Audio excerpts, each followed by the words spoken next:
We are thrilled to welcome one new and innovative, intelligent voice to our stage. Michaela Connery is the founder of and CEO of The Kelsey. The Kelsey was inspired by her cousin, Kelsey. Micaela has been working on inclusion in communities her entire life. She has seen firsthand the housing crisis facing adults with disabilities and their families.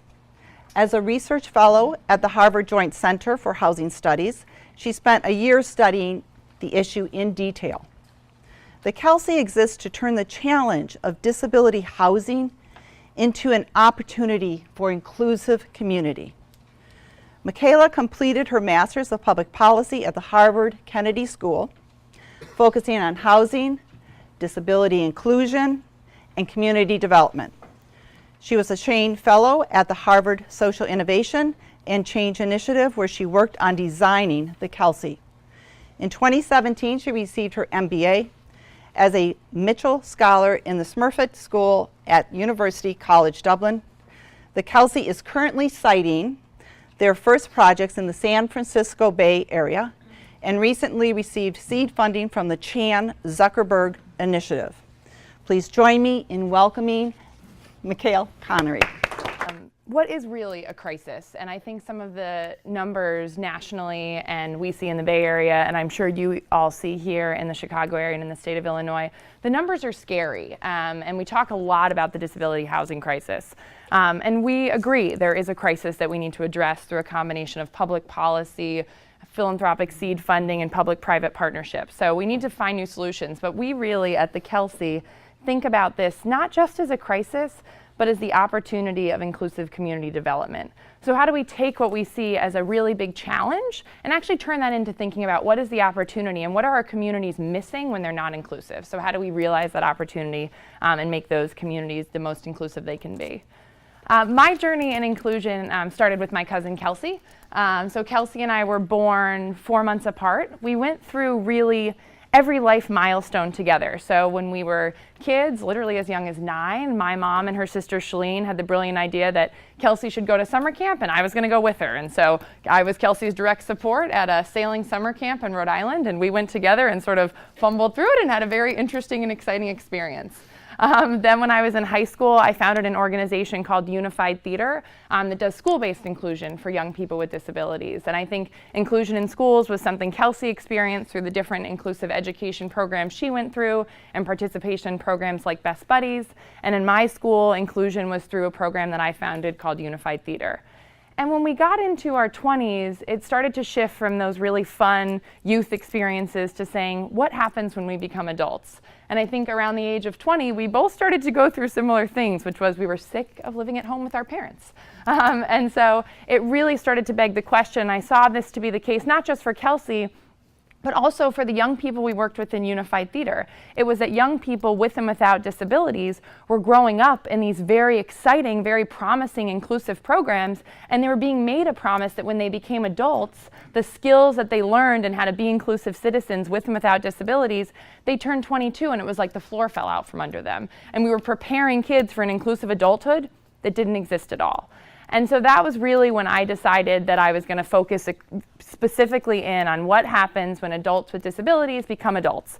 And where do they live, where do they work, and where are they part of the community. The Kelsey obviously has focused specifically in on housing and community development. And in the afternoon in the panel, we're going to talk about some of the specific strategies we're taking around our siting and our housing development in the Bay Area. But this morning, I wanted to start with a little bit of a reframing to talk a bit more broadly about how we think about disability housing and what are some realities we understand, some opportunities that we can realize, and some challenges and needs that we might need to address through the partnerships that we create today and the organizations that we lead in our community. So we're going to start with some realities and talk through what those are. So the first reality is that we're in a moment of change, and how people live and what people expect from their living is different than it ever has been before. So we're more urban, we're delaying marriage longer and living as single renters longer than we ever have before. We're living in smaller settings. We see all the changes with smart home technology and all of that. So everything is changing. And you notice nowhere in that did I mention disability. So actually things are changing in disability too. And what people are expecting, somebody was just saying over here around that, you know, people with disabilities and family members of people with disabilities no longer are satisfied with maybe some of the traditional, more institutional, more group, more medical models of adult housing. People want to live in the community. They want to be independent. They want to choose their neighbors. They want to make their own schedule. And so in this moment of change, we need to think about what that means in our sector and how we address both the changing preferences of people with and without disabilities and the changing living environments we're living in broadly, and how we realize the opportunities that come with that reality as we create new communities. There's also a housing crisis, and we see that across the country. I come from the Bay Area, so as you can know, anybody knows, we really feel that pretty intensely. But the issue of affordable housing is not an issue that's unique to the population of individuals with disabilities. And so as we talk about some opportunities, we really need to think about how we position our sector within the broader discussion of affordable and market rate housing development. Because we're not the only people who need housing, and we're not the only people who struggle with issues of affordability and finding permanent housing and the struggle between rentership and ownership and all of those challenges. So we need to really position ourselves within this broader discussion that as a country, we really haven't figured out housing as a basic human right. We don't have that. We don't have a housing entitlement for anybody. And so how do we put ourselves as part of that broader advocacy as we think about more inclusive, more affordable, more sustainable community development? How do we make sure that disability and folks with intellectual and developmental disabilities are included in our broader affordable housing discussion? The third reality that's really interesting, and it was something, so the research I did at the Harvard Joint Center for Housing Studies, that was traveling around the country, visiting different housing communities that were being built. I've now stayed in almost 20 housing communities and interviewed, we were just counting, almost 300 stakeholders around their housing needs. And we're seeing, and I know that there are some people in this room who are examples of this, a growing trend towards parent-founded communities. That trend is, I think, coming out of the fact that parents are saying, yeah, so like the public sector system is like not keeping up with my child's needs. And I'm one of those 70% of families whose adult children with disabilities still live at home. So I'm not going to wait, and I'm going to found my own community, or I'm going to start my own program. And while that's really exciting and really necessary at some level, and we really need to think of ways to harness parent and family resources and advocacy and funding and ideas and energy, we also need to think about what that reality means for our sector long term, and two of the big challenges that come with that. The first challenge is the issue of equity. So if we do have this idea that, you know what we need to do, parents need to come up with new solutions, and we'll help them come up with those new solutions, we'll help subsidize them, we'll help connect them, we'll help support them, we'll give them the technical assistance they need. That's really great. But what happens for those individuals who don't have parent advocates? What happens for those families that come from lower income communities and often communities of color who don't have that kind of resources or social capital or the time and ability to create new communities? So what are the equity issues that we might unintentionally be reinforcing around the intersectional between disability and income, or disability and other status? And so we really need to think about the trend of parent-founded communities, and that we don't accidentally create a sector that only serves people with disabilities of a higher income. The second question with that is also, what might be the unintended consequences of parents creating communities for their kids? And so I'm sure we have some parents in the room, and if you think about how you might design your child's housing, it probably looks a little different than how your child lives right now. And so we want to think about that, how it comes for adults with disabilities. That's no different. When I first moved, I used to live in New York City, and I was moving to Prospect Heights, which was really Crown Heights, and I remember my mom looking up and pulling up the map and going, here's the neighborhood, like I did crime stats, I didn't even know that existed, and you probably shouldn't move there. I did move there, and it was a great apartment and it was a great home, and so I think that we need to recognize that It's appropriate for adults to take risks. It's appropriate for adults to define their housing sort of outside of their parent expectations. And so while we want to harness parent resources and we want to harness parent ideas and energy, we do want to be aware of those issues of equity and the issues that parents might actually have a tendency to create more risk-averse and maybe perhaps even slightly more institutional models by no fault of their own and by no malintention, but just because they want to protect their kids. And so we need to think about what that reality means for our sector as we evolve. So those realities transition really nicely into thinking about, again, this is a crisis, but there's some really interesting opportunities that we can tap into as our sector and as we think about developing new ideas. The first is this idea of housing development, and and a key part of the Kelsey strategy is to explore ways we can use market rate development, market rate sources, and market rate tenants to help subsidize our housing for individuals with disabilities. I think one of the key opportunities here is the idea, we use a term at the Kelsey a lot called inclusion natives, which is that we now have a generation of folks, of which I'm a member and many people in this room are members, of folks who grew up in post-IDEA classrooms. They grew up in inclusive classrooms. They grew up doing inclusive programs, having relationships with people with and without disabilities, valuing diversity and inclusion, and actually seeking diversity and inclusion in the places they live, work, and play. And so how do we tap into that opportunity of these socially conscious consumers who are saying to the market, we want products that have this double bottom line. We want to live in diverse communities. And so rather than building housing for individuals with disabilities that are completely separate, why not integrate it into our market rate housing so that not only are we building the inclusive communities from a social value proposition, but we're actually tapping into some of those market rate revenues and models that we can use to make our work more financially sustainable. I often laugh because recently I went to a conference on autism and they were talking about sensory-friendly housing and all the neat things that needed to be designed into housing to make it autism-friendly. And it's Well and Good that same week had a blog post out. Well and Good is a wellness sort of blog that goes out around making your home sensory friendly and like feng shui. It's like all of the things that we think people with disabilities quote unquote need out of their housing are just good design practices that we can sell in the market for people of all abilities and make our models more inclusive and more sustainable. The second piece, and this goes to positioning ourselves within the affordable housing discussion and also noticing the changing trends around housing overall. I know we have a session today around technology and housing and how we use technology to promote independent living. There's tons of trends in housing right now, things like co-living and organizations like Common and Star City that are building these co-living communities where individuals live in small units and then share common amenities. We see tons of stuff around smart home technology and smart living. We see wellness living and creating well homes and health-friendly homes. We're seeing a growing trend towards these sort of like communal living and share housing and all of that. So we need to think about, as a disability community and as housers, how we map the community and create partnerships with folks with complementary needs and trends. So at the Kelsey, it was mentioned we received seed funding from the Chan Zuckerberg Initiative, and as part of that, we actually have created a physical community map where we've literally mapped the entire affordable housing sector, market rate housing sector, funding sector, and sort of related trend and design alongside the disability housing community and service provision community so that we can think about where are there links that are naturally drawn, where are there barriers that we need to get rid of, and how do we continue to think about positioning our needs around disability inclusive housers within this broader housing sector and changing housing movement.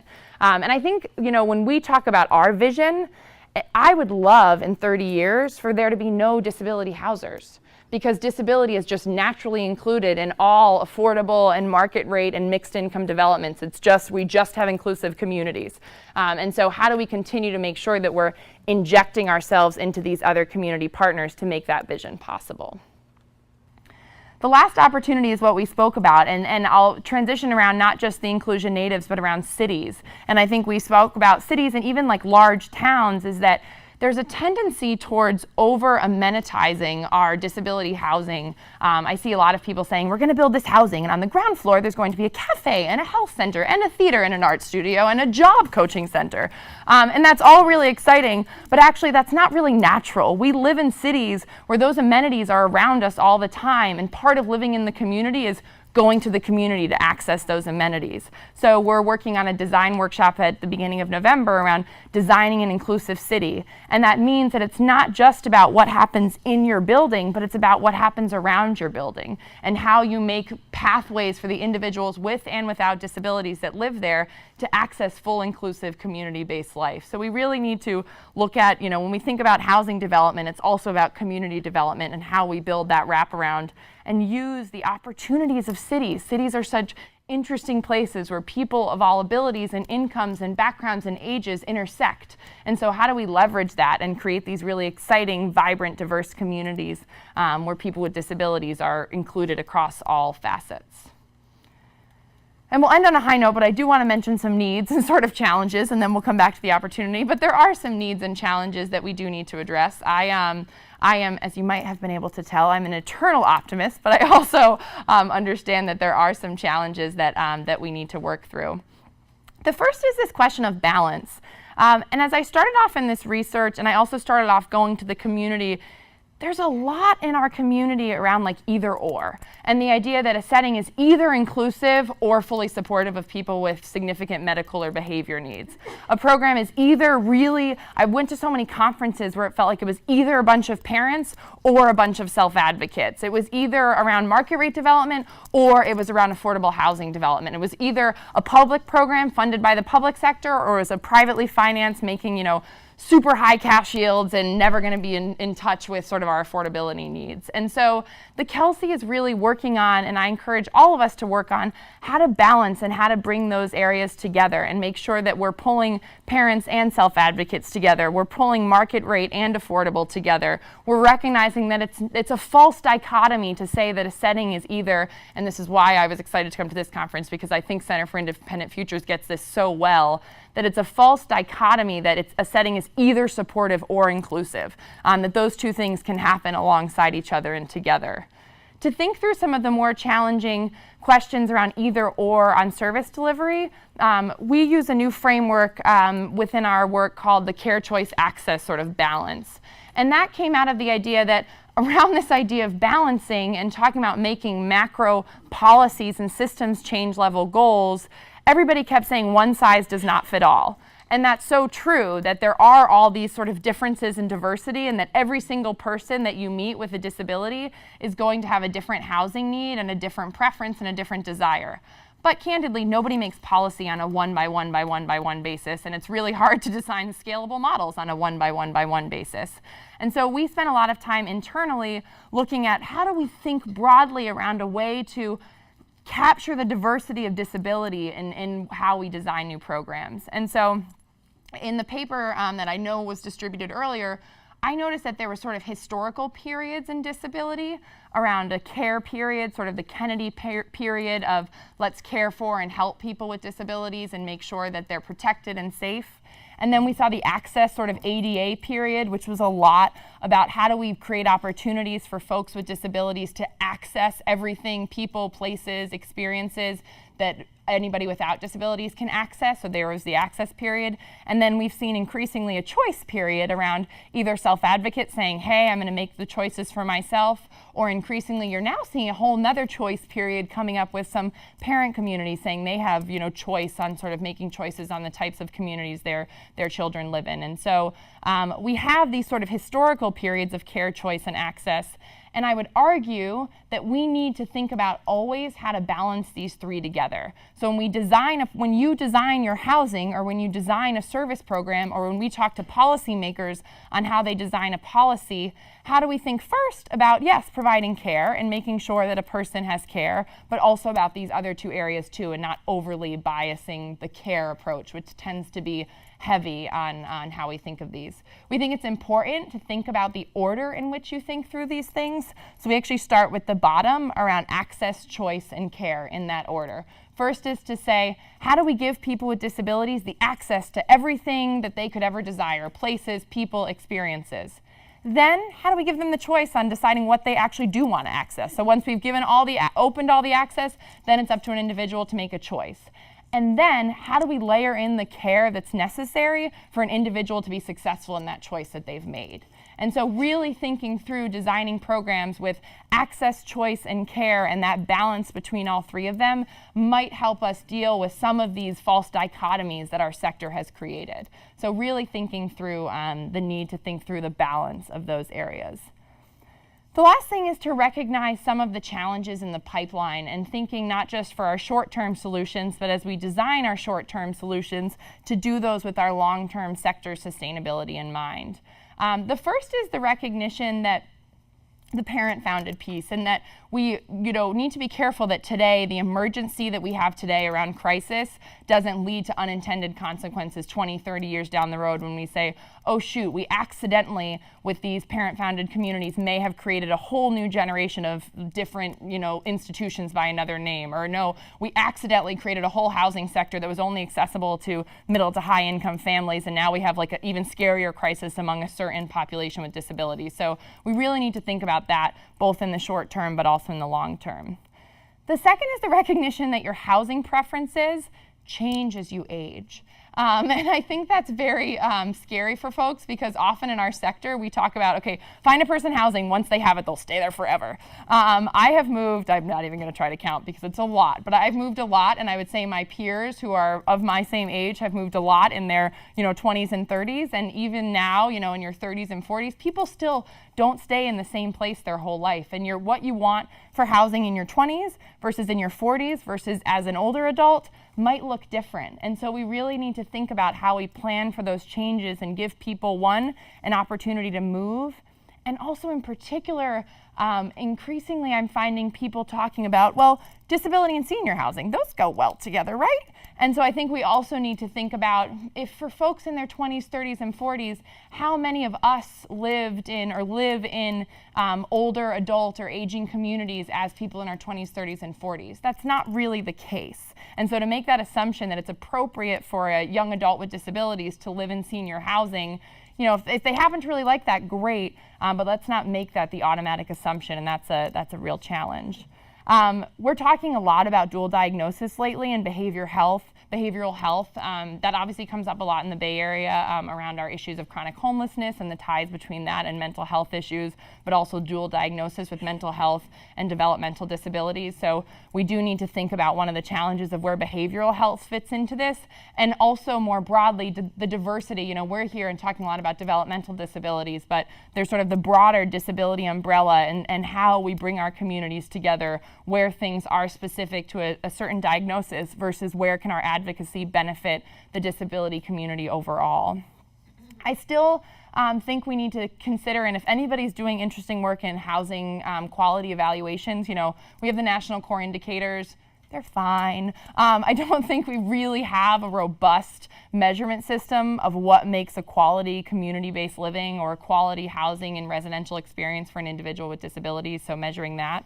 And then I'm sure if you're not aware of this, you should be, but who are the next leaders in our space? I can count, of the executive directors that I work with across California, so many are within, 5 to 10 years of retirement. And what's our succession plan for that? Who are the next leaders in our space?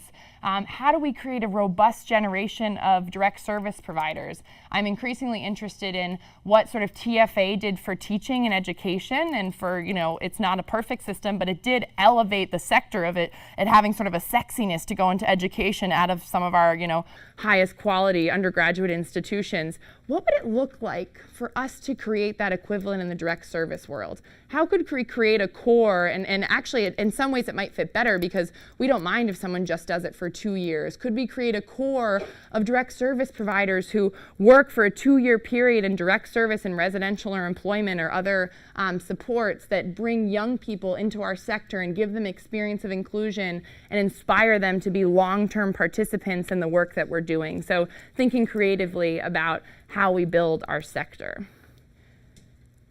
And the last thing I'll say is I was sitting recently and somebody said, the good news is we don't have to reinvent the wheel. We have some good models out there and we just need to sort of bring them together. I disagree. I kind of think we need to reinvent the wheel. I kind of think that we need to recognize that in some cases, our sector continues to be iterations on the institution.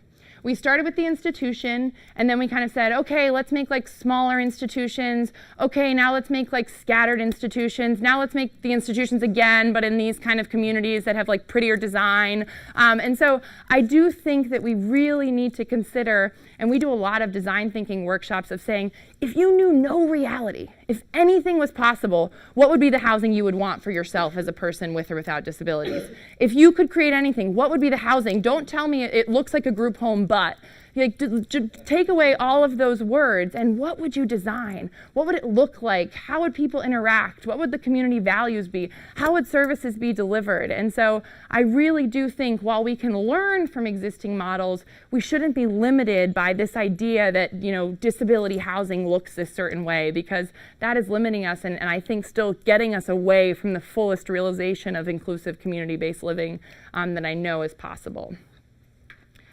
So I'll close with this idea, and then I don't know what our timing is, if we have time for questions. Yeah, I'm happy to do that. But the idea that, you know, we talk a lot about, we're talking a lot about policy lately on the federal and state and local level. And I'm continually struck when individuals say, like, yeah, I just wasn't aware of disability as sort of an issue in policy. Or I talked to housing developers who are major housing developers who would be embarrassed if they didn't know an issue related to socioeconomic status or race or veteran status, but they really have never thought about disability housing. And so we continue to need to push ourselves into these communities and talk about the opportunity for inclusive development, not going to stakeholders and saying, this is a crisis and you have to help us solve it, but going to stakeholders and saying, this is a population who adds to the diversity, the resiliency, the value, the excitement, the joy of your community, and you not developing housing or creating policies with this community in mind is going to hurt your city, it's going to hurt your organization, it's going to hurt your development. So shifting to talk about the opportunity for inclusive development.